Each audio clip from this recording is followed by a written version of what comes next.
Hola a todos y bienvenidos una semana más a un capítulo de Factor Ferroviario, podcast de trenes, señalización, tecnología ferroviaria y de todas las apasionantes historias que profesionales del sector vienen cada semana a contarnos.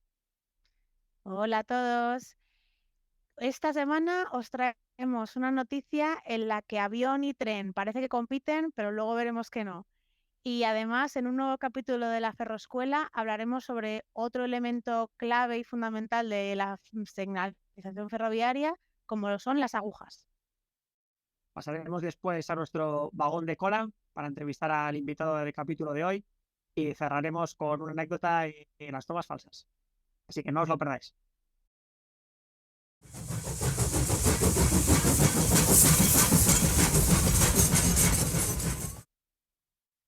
Y nos vamos marcha a la vista a por la noticia de esta semana, que en esta ocasión nos la trae Laura.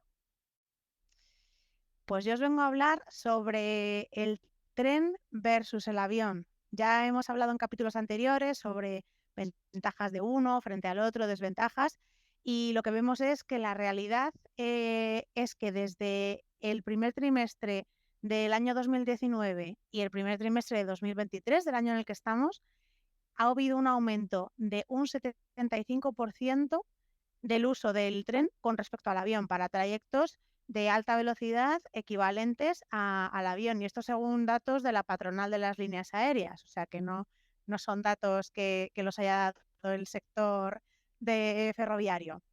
Y nada, y es que el crecimiento de la alta velocidad, pues como hemos venido hablando, se debe en gran medida a que al haberse liberalizado el sector hay muchísima más oferta.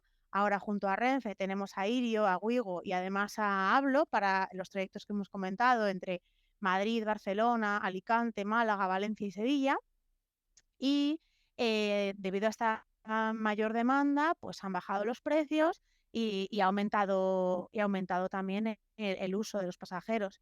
Como ejemplo relevante, pues los precios en Navidades bajaron, pues dependiendo del trayecto, pero entre Madrid y Barcelona aproximadamente medio un 21%, en el caso de Madrid y Valencia un 57%, lo cual hace pues muchísimo más atractivo el uso del tren de alta velocidad. Según la patronal, se debería fomentar la intermodalidad para poder alimentar con la alta velocidad los vuelos de largo radio, los que son de larga distancia. Es decir, que si una persona necesita ir de Valencia o de Málaga a Madrid para luego coger un vuelo a Santiago de Chile, pues pueda fácilmente utilizar el tren de alta velocidad y no tener que coger dos vuelos.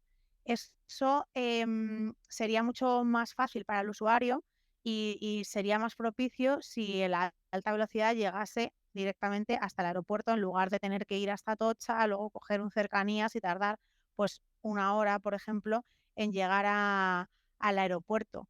Y esto precisamente se está ya gestionando, y la conexión de Barajas con la red de alta velocidad se va potenciando y se ha invertido bastante dinero, y será como aproximadamente en 2024-2025 cuando se pueda llegar directamente en alta velocidad hasta de Chamartín hasta Barajas, hasta la Terminal 4 de Barajas. En aproximadamente 5 o 10 minutos se podrá extraer.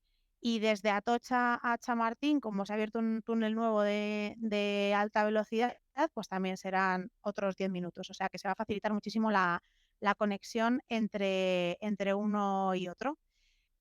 Esto que estás comentando, Laura, me recuerda a un par de capítulos que hemos tratado cosas similares. No sé si recordáis el de la liberalización del sector ferroviario, donde estuvimos hablando sobre Irio, y ahora vemos que una de las ventajas que ha tenido todo este proceso es que la entrada de nuevos competidores ha hecho que bajen los precios. Y por otro lado, también apuntar, cuando hablabas de la alta velocidad que llega al aeropuerto, lo estuvimos hablando en la remodelación de Chamartín. Obviamente, por estas vías el tren no va a ir a 300 kilómetros por hora. De ahí que tarde 10 minutos de Chamartín al aeropuerto, pero la gran ventaja es que vas en el mismo tren. Es que no necesitas hacer un transbordo a un cercanías. El mismo tren de alta velocidad que vienes desde, por ejemplo, Valencia, te puede dejar directamente en Barajas para coger un vuelo a Nueva York. y esa es la gran ventaja de que la alta velocidad llegue hasta el aeropuerto. Luego tenía una duda, Laura, estos vuelos de corta distancia que se están viendo sustituidos por la alta velocidad, por el tren, ¿son deficitarios o se mantienen todavía y dan rentabilidad? Se mantienen para alimentar a los de larga distancia, pero muchos de ellos son deficitarios. Por eso realmente es lo que comentaba al principio, que no es que sean competidores el tren y el avión, es que se complementarían perfectamente, porque se dejarían de hacer ciertos vuelos que realmente no compensan y se utilizan o se hacen únicamente para alimentar a los que salen de los grandes aeropuertos de Madrid y de Barcelona y se podrían centrar en los que realmente dan beneficio. Y ha llegado la hora de aprender. Nos vamos a la ferroescuela y hoy David nos va a contar qué son las agujas y para qué sirven.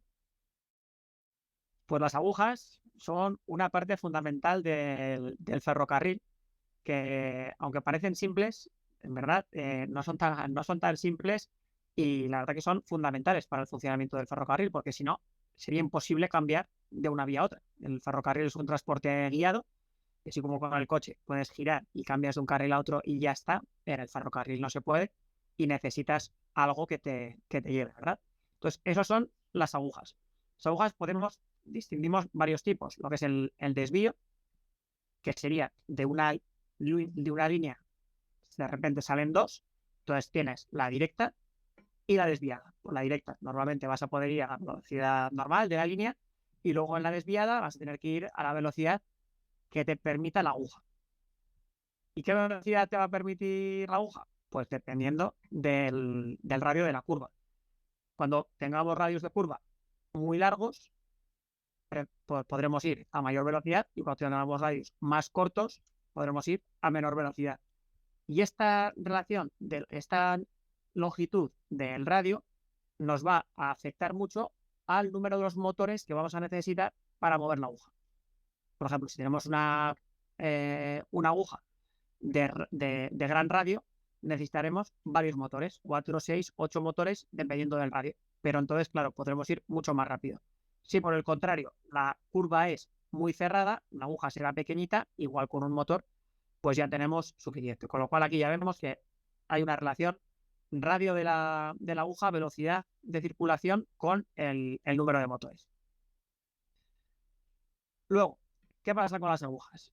Nadie, ningún conductor, ningún maquinista quiere ver una aguja cambiando de posición cuando el maquinista se está aproximando a la aguja.